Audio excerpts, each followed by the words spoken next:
Le Seigneur est mon berger, je ne manque de rien. Sur de frais herbages, il me fait coucher. Près des eaux du repos, il me mène. Il me ranime. Il me conduit par les bons sentiers pour l'honneur de son nom. Même si je marche dans un ravin d'ombre et de mort, je ne crains aucun mal, car tu es avec moi. Ton bâton, ton appui, voilà ce qui me rassure. Devant moi, tu dresses une table face à mes adversaires. Tu parfumes d'huile ma tête, et ma coupe est enivrante. Oui, bonheur et fidélité me poursuivent tous les jours de ma vie, et je reviendrai à la maison du Seigneur pour de longs jours. Or, après ces événements, Dieu mit Abraham à l'épreuve, et il lui dit, « Abraham ?» Et il répondit, « Me voici. » Dieu reprit, « Prends ton fils, ton unique Isaac, que tu aimes, pars pour le pays de Moria, et là tu l'offriras en holocauste sur celle des montagnes que je t'indiquerai. » Abraham se leva de bon matin, sangla son âne, prit avec lui 2 de ses jeunes gens et son fils Isaac. Il fendit les bûches pour l'holocauste, il partit pour le lieu que Dieu lui avait indiqué. Le 3e jour, levant les yeux, il vit de loin ce lieu. Alors il dit aux jeunes gens, « Demeurez ici, vous, avec l'âne, et moi et le jeune homme, nous irons là-bas pour nous prosterner, puis nous reviendrons vers vous. » Abraham prit les bûches pour l'holocauste et en chargea son fils Isaac. Il prit en main la pierre à feu et le couteau, et tous deux s'en allèrent ensemble. Isaac parla à son père, Abraham. « Mon père, dit-il. Et Abraham répondit, « Me voici, mon fils. » Isaac reprit, « Voici le feu et les bûches. Où est l'agneau pour l'holocauste ?» Abraham répondit, « Dieu saura voir l'agneau pour l'holocauste, mon fils. » Et tous deux continuèrent à aller ensemble. Lorsqu'ils furent arrivés au lieu que Dieu lui avait indiqué, Abraham y éleva un autel et disposa les bûches. Il lia son fils Isaac et le mit sur l'autel au-dessus des bûches. Abraham étendit la main pour prendre le couteau et immoler son fils. Alors l'ange du Seigneur l'appela du ciel et cria, « Abraham, Abraham !» Et il répondit, « Me voici. » L'ange reprit, « N'étends pas la main sur le jeune homme, ne lui fais rien. Car maintenant je sais que tu crains Dieu, toi qui n'as pas épargné ton fils unique pour moi. » Abraham leva les yeux, il regarda, et voici qu'un bélier était pris par les cornes dans un fourré. Il alla le prendre pour l'offrir en holocauste à la place de son fils. Abraham nomma ce lieu « Le Seigneur voit ». Aussi dit-on aujourd'hui, c'est sur la montagne que le Seigneur est vu. L'ange du Seigneur appela Abraham du ciel une seconde fois et dit, « Je le jure par moi-même, oracle du Seigneur, parce que tu as fait cela et n'as pas épargné ton fils unique, je m'engage à te bénir et à faire proliférer ta descendance autant que les étoiles du ciel et le sable au bord des mers. Ta descendance occupera la porte de ses ennemis. C'est en elle que se béniront toutes les nations de la terre, parce que tu as écouté ma voix. » Abraham revint vers les jeunes gens. Ils se levèrent et partirent ensemble pour Beer-Sheva. Abraham habita à Beer-Sheva.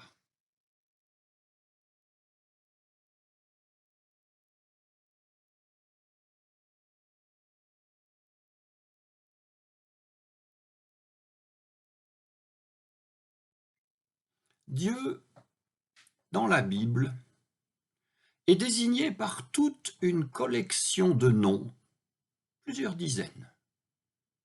Et nous tenons plus ou moins pour acquis qu'il s'agit toujours du même Dieu. Mais s'agit-il vraiment toujours du même? Est-ce le même qui crée les cieux et la terre, qui indique au millimètre près la disposition des objets du culte, qui condamne à mort ceux qui auraient sacrifié leurs propres enfants, qui réclame l'extermination des peuples conquis? Est-ce le même? Est-ce le même qui parle depuis la nuée au mont de la Transfiguration, dans l'évangile de Marc, et dans les autres évangiles aussi, et qui, selon Paul, livre son propre Fils pour notre salut? Est-ce donc le même? Est-ce donc Dieu qui réclame à Abraham le sacrifice de son fils Isaac, mais qui suspend ce même sacrifice à la toute dernière seconde? Eh bien, en lisant la Bible, nous pouvons remarquer qu'à ces plusieurs dizaines de noms de Dieu correspondent autant de traditions, traditions dont chacune n'est peut-être même pas homogène, traditions qui sont par moments en discussion les unes avec les autres, pour ne pas dire en conflit. Par exemple, dans le 22e chapitre de la Genèse et dans la traduction que nous avons lue, Dieu porte deux noms. D'abord, Dieu, lorsque Dieu mit Abraham à l'épreuve, puis le Seigneur, lorsqu'il s'agit d'arrêter le sacrifice et de renouveler la promesse. Est-ce bien le même? Eh bien, Dieu, au début du texte, c'est la traduction de Elohim, les dieux. Un collègue professeur d'Ancien Testament suggérait que c'est là le nom commun des dieux. Mais le Seigneur, à la fin du texte que nous lisons, Genèse 22, c'est les 4 lettres imprononçables du nom propre de Dieu.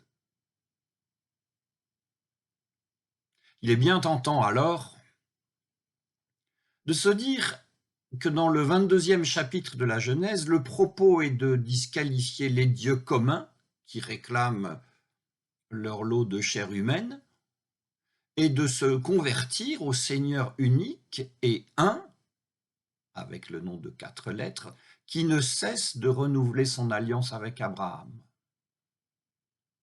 C'est une tentation pour le lecteur, tentation de la simplification qui se heurterait à ceci. C'est le nom commun des dieux qui est utilisé dans le premier chapitre de la Genèse. Au commencement, Dieu créa les cieux et la terre. Et c'est bien aussi le Seigneur, le nom à 4 lettres, qui se déclarera jaloux, en Exode 20 par exemple, et qui agira ensuite en tant que tel, c'est-à-dire comme un jaloux. Vous voyez, rien n'est simple, rien ne peut être trop simple lorsqu'il s'agit de Dieu, car rien ne peut être trop simple lorsqu'il s'agit de la foi de l'homme. Ceci étant dit, Dieu mit Abraham à l'épreuve, ou Dieu tenta Abraham en lui demandant de lui offrir en holocauste, sacrifice dans lequel tout est consumé, son fils Isaac. Et Abraham obéit sans aucune hésitation. Le sacrifice humain a dû être assez courant dans des temps reculés. Les prémices, premiers fruits d'un animal ou d'une plante, étaient réservés et offerts, sacrifiés aux dieux. Et il semble bien que le premier enfant d'une femme ait dû subir le même sort. Plus tard, L'offrande des premiers fruits, végétaux et animaux se poursuivit, et il resta des sacrifices le devoir que le premier enfant d'une femme soit voué au service de la religion ou racheté par un sacrifice particulier.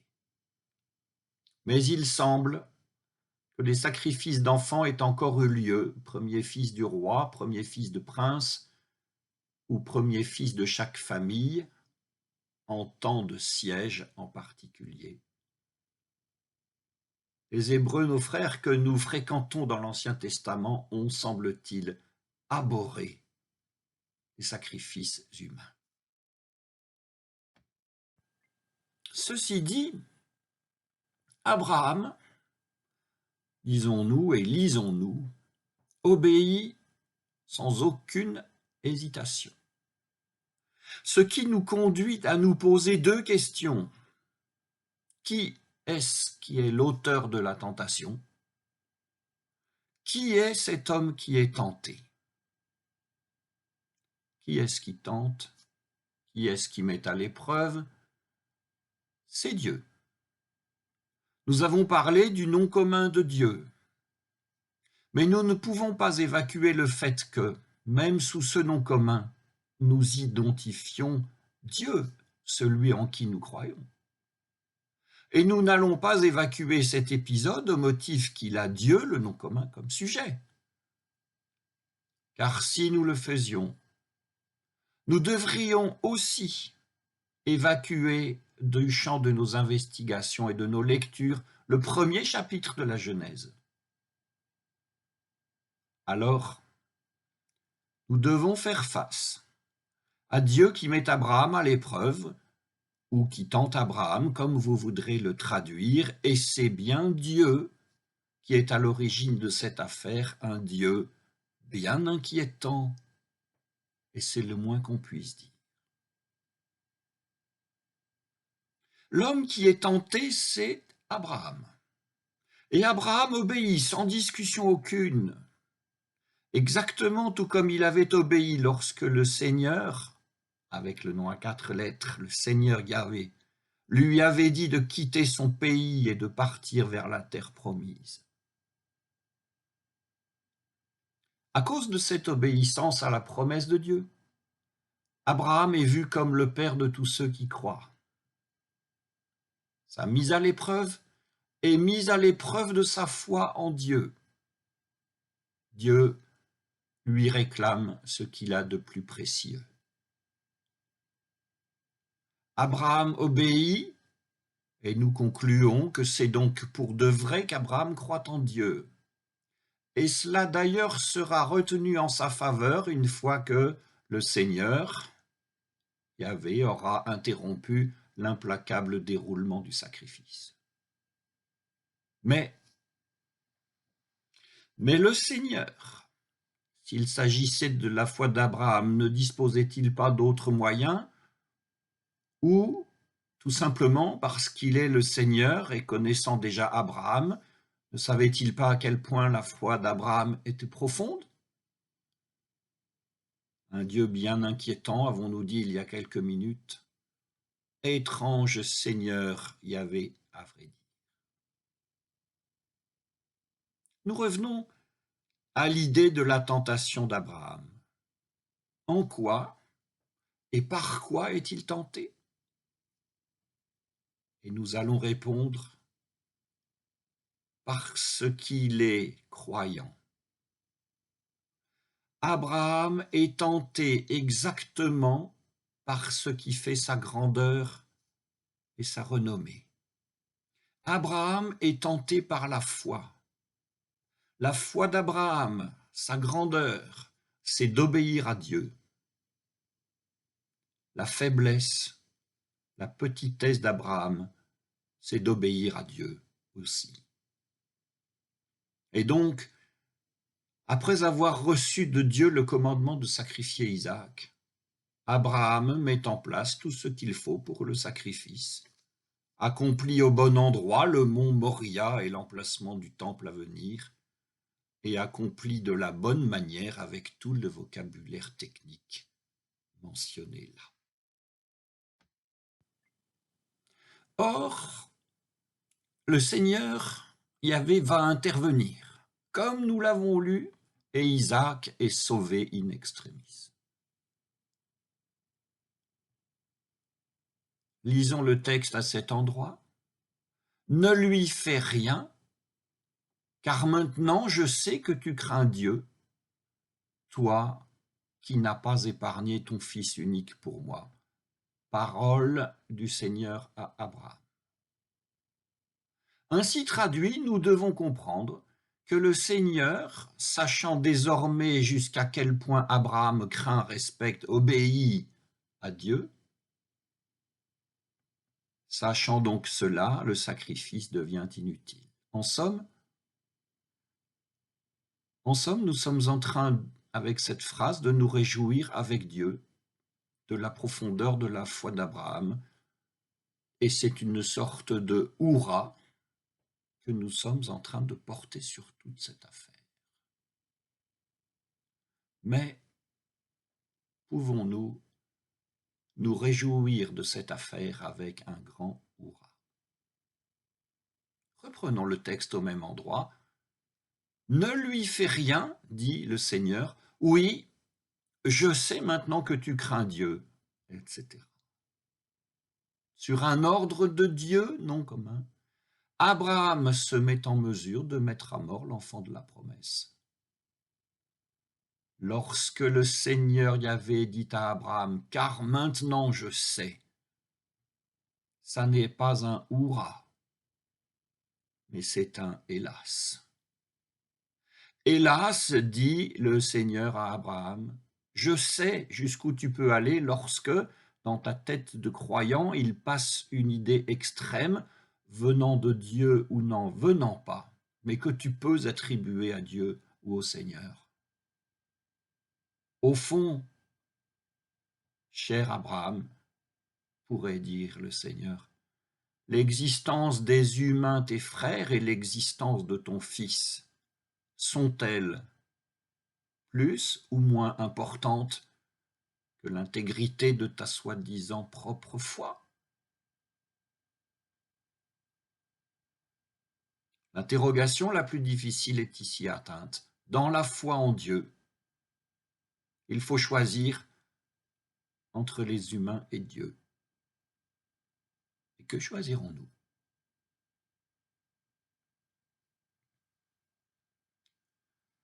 L'histoire du sacrifice d'Isaac a plein de fins possibles, portant sur le temple de Jérusalem, portant sur les sacrifices, portant sur la foi, portant sur l'hypothétique survie d'Isaac et sur son devenir. Nous laissons en suspens toutes ces fins, pour n'en retenir qu'une seule aujourd'hui, une fin en creux sur la foi. Lorsque le Seigneur Yahvé apparaît à Abraham, Genèse 18, et qu'il annonce à Abraham la prochaine destruction de Sodome et Gomorrhe, Abraham discute avec le Seigneur, en tête à tête, avec une pugnacité de marchand. Il discute pour sauver des vies, et chacun reconnaît là une manifestation de sa foi. Mais pourquoi ne discute-t-il pas avec Dieu lorsqu'il s'agit de sauver la vie de son fils? Eh bien, nous avons, il me semble, effleuré cette question. Il en va de notre foi, de la foi en Dieu, que de méditer, de réfléchir et de discuter sur tout ce qui vient ou semble venir de Dieu. Et puis, puisqu'il arrive de par le monde que d'aucuns mettent leurs semblables à mort en invoquant tel ou tel nom de Dieu, nous prions et nous prierons que Dieu protège efficacement les croyants contre les excès de leur propre foi en lui.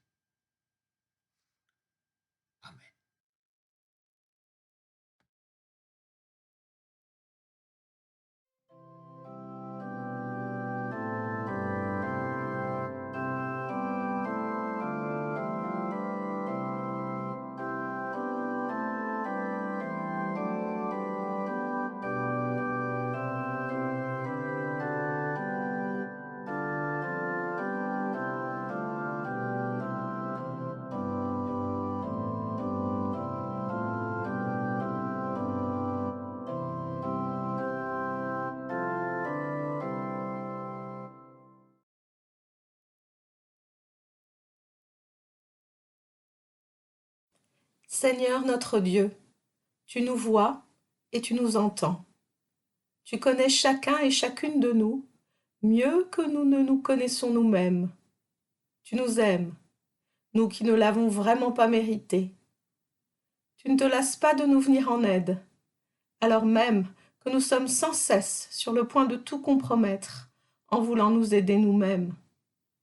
Tu es le juge, mais aussi le sauveur d'une pauvre humanité égarée. Nous t'en remercions et nous te louons. Nous nous réjouissons à la pensée de voir, au grand jour qui sera le tien, ce à quoi nous pouvons croire dès maintenant, dans la mesure où tu nous en donnes la liberté. Libère-nous à cette fin. Donne-nous de croire en toi, en ta vérité, d'une manière authentique, sincère et agissante. Donne cette foi à beaucoup, donne-la à tous les hommes, donne-la au peuple et au gouvernement, aux riches et aux pauvres, aux bien portants et aux malades, aux prisonniers, à ceux qui se croient libres, aux vieillards et aux jeunes, aux joyeux et aux tristes, aux âmes mélancoliques et aux esprits frivoles. Il n'en est point qui n'ait besoin de croire et qui n'ait la promesse d'y parvenir. Dis aux hommes, dis-le à nous aussi, que tu es pour eux et pour nous un Dieu et un Père miséricordieux. Nous te le demandons au nom de notre Seigneur Jésus-Christ. Notre Père, qui es aux cieux, que ton nom soit sanctifié, que ton règne vienne, que ta volonté soit faite sur la terre comme au ciel. Donne-nous aujourd'hui notre pain de ce jour. Pardonne-nous nos offenses, comme nous pardonnons aussi à ceux qui nous ont offensés. Ne nous laisse pas entrer en tentation, mais délivre-nous du mal. Car c'est à toi qu'appartiennent le règne, la puissance et la gloire, pour les siècles des siècles. Amen.